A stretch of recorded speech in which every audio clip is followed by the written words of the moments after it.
همون پلی است که دهه کیبیل را با شهر نورک می‌پیوندد. از همین جا زهرا محمورادова با 4 فرزندش خود را به دریا سرازیر کرد و کمی دیرتر جسد سرد مادر و 4 فرزند را از بالاتر اینجا پیدا کردند.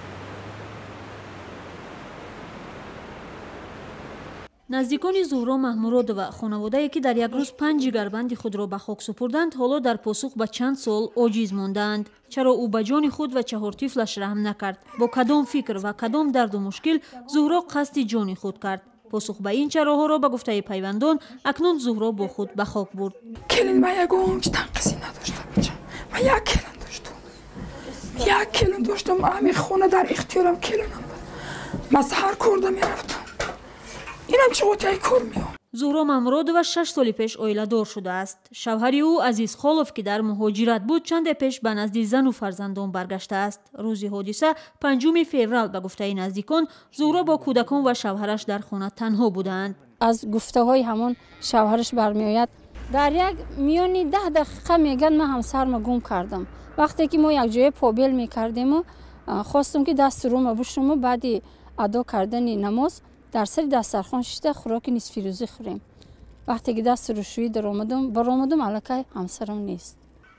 در خانه شوهر نخواستند عکس‌های مادر و 4 طفل را به ما نشان دهند. معمولا در چنین قضیه‌ها خانواده متهم‌زده تلاش می‌کند نه همه پهلوی زندگی خود را آشکار بگوید و از احتیاط کار می‌گیرند. در این قضیه هم که حالا مقامات مسئول عاملان فوت مادر و کودکان را می‌جویند، مشاهده می‌شود که نزدیکان و همسایه‌ها روشن صحبت نمی‌کنند و به تاکید می‌گویند او در زندگی خانوادگی یگان مشکل جدی نداشت. اما والدان زهرا با باور می‌گویند دخترشان روحاً سالم بود. یک 3 روزی یا 4 روزی داشت خطه هر دامه گوده که دگانی کشم آمده بود. اومده گه بیگاه گیستاد با سهر خیستم دعا دادم شانه 100% فرزند من سلامتیش خوب بود. یگام نمود کسل یگام نمود چینه داشت. همون زنهای خانشینه که گفتگوزاری هست که زهرا با مراجعت یا شکایت یک بار به مقامات محلی رفته است ولی برای صحبت با یگان نماینده موفق نشده است. مقامات شهر نورک این آوازه را رد میکنند.